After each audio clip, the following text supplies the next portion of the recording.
Thank you for viewing this educational presentation. This module discusses female sexual dysfunction. In some cases, as women age, their sex life seems to lose its spark and their bodies become less responsive, or they may feel as though they just aren't interested anymore. These issues are becoming a common concern for women. By some estimates, as many as 4 in 10 women have experienced some form of sexual dysfunction. Female sexual dysfunction, or FSD, is when sexual intimacy for women is not as pleasurable as it once was, or if it is not enjoyable at all. You are not alone, and fortunately, it is a treatable condition.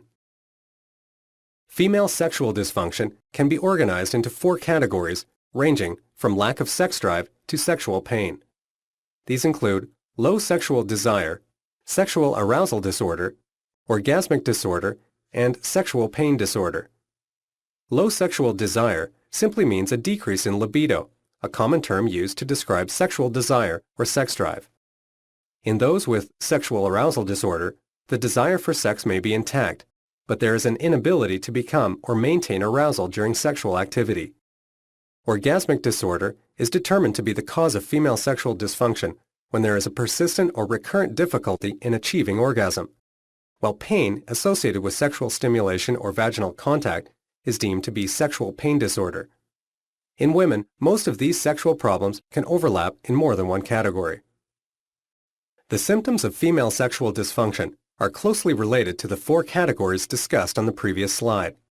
Symptoms include decreased desire to have sex or complete absence of that desire, difficulty maintaining arousal during sexual activity or lack of arousal despite a desire to have sex, inability to achieve orgasm, and pain associated with sexual contact.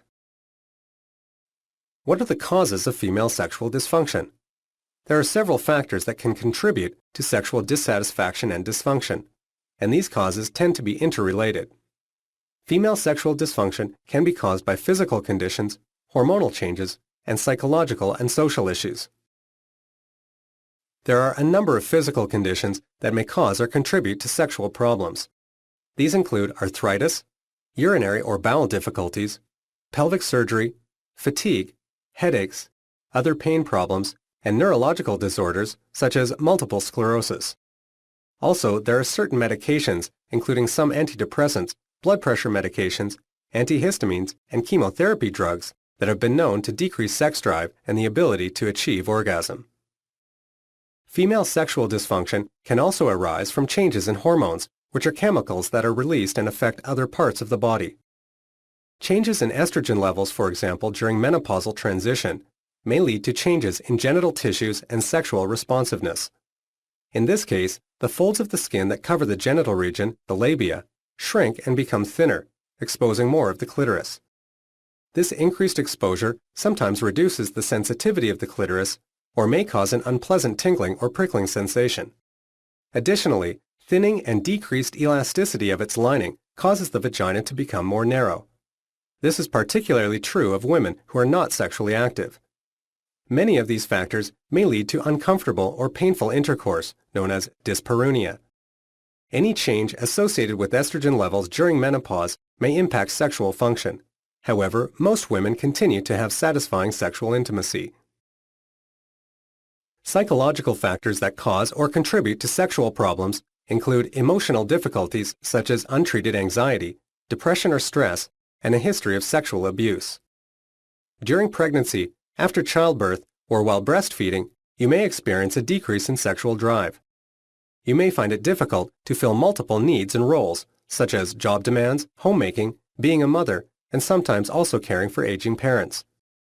Your partner's age and health, your feelings towards your partner, and your view of your own body or that of your partner are additional factors that may combine to cause sexual problems. Cultural and religious issues also may be contributing factors. Psychological factors may contribute to or result from sexual dysfunction. Regardless of the cause of sexual dysfunction, you usually need to address emotional and relationship issues further for treatment to be effective.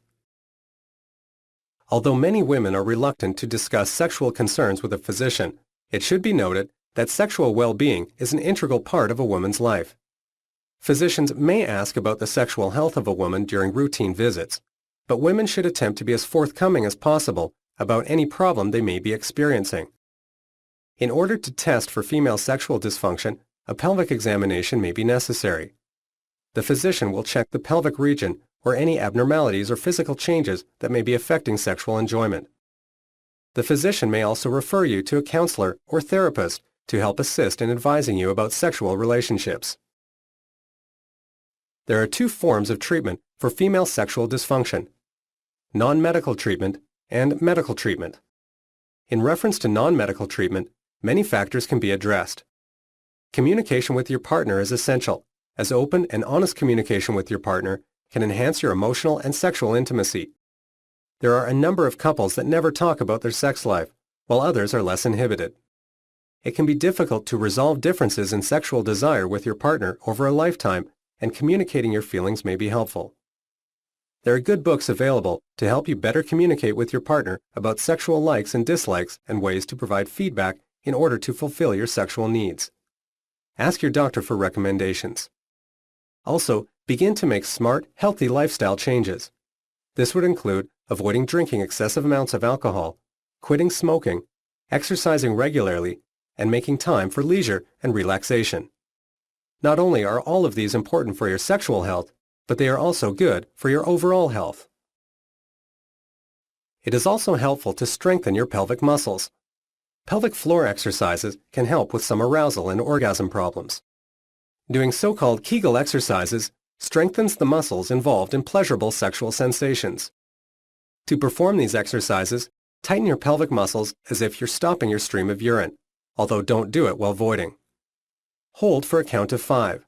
Relax and repeat. You can perform these exercises several times a day. Your doctor may also recommend the use of vaginal weights while exercising. You may also want to seek counseling. A sex therapist or counselor who is skilled in addressing sexual concerns may be of benefit to you whether your condition is due to emotional factors or other factors. A sex therapist will typically evaluate your specific situation by asking you questions about your sexual identity, beliefs and attitudes, relationship factors including intimacy and attachment, communication and coping styles, and your overall emotional health. Therapy often involves education about sexual response and techniques, ways to enhance intimacy with your partner, and recommendations for reading materials or couples exercises. If a non-medical approach to the treatment of female sexual dysfunction is ineffective, it may be coupled with medical treatment.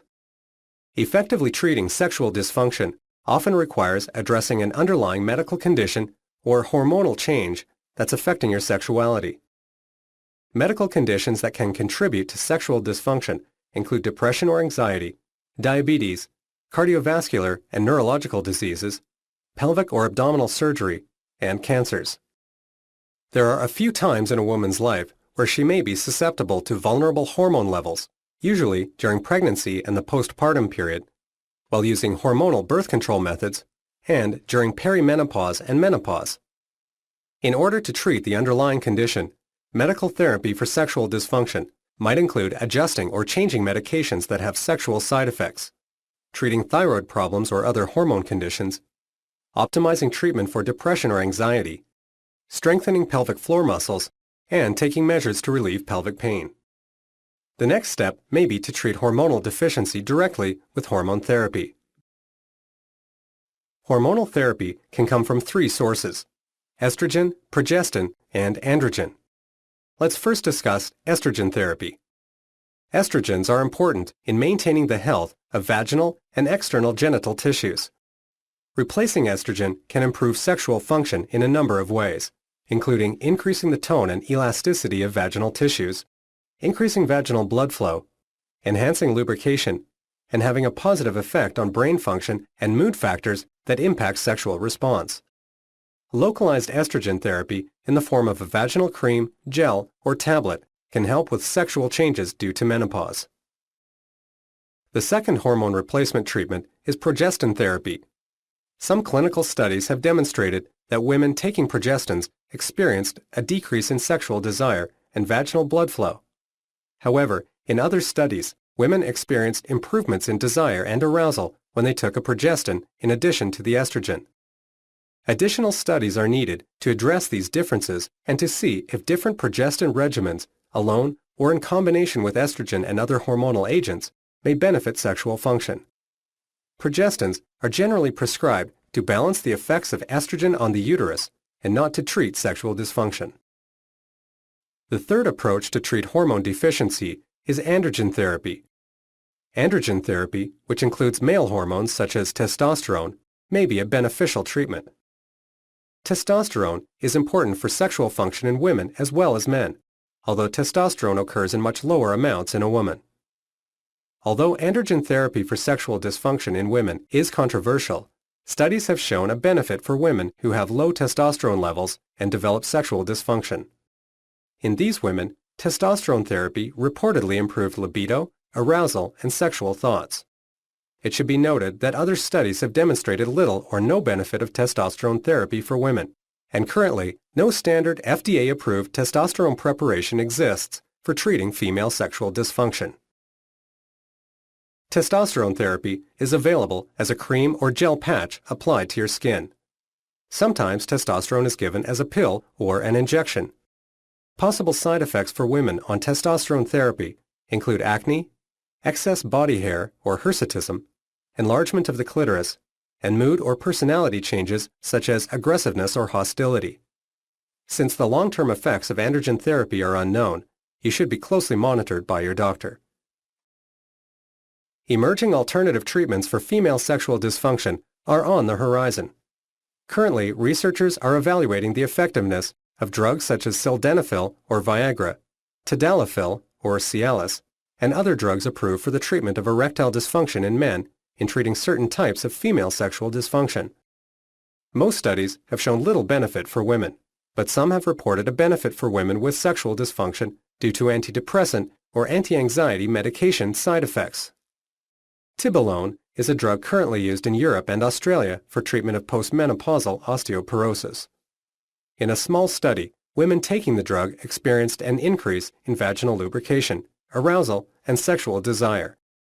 The use of tibolone is not approved by the Food and Drug Administration, or FDA, in the United States.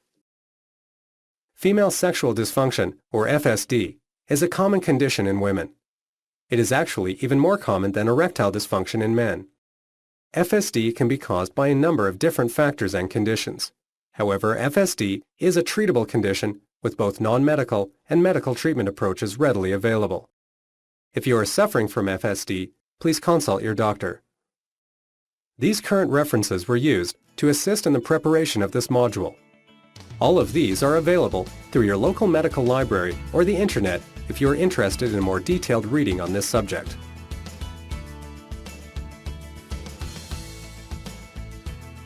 Thank you again for viewing this educational program. See your doctor if you would like to discuss this subject further.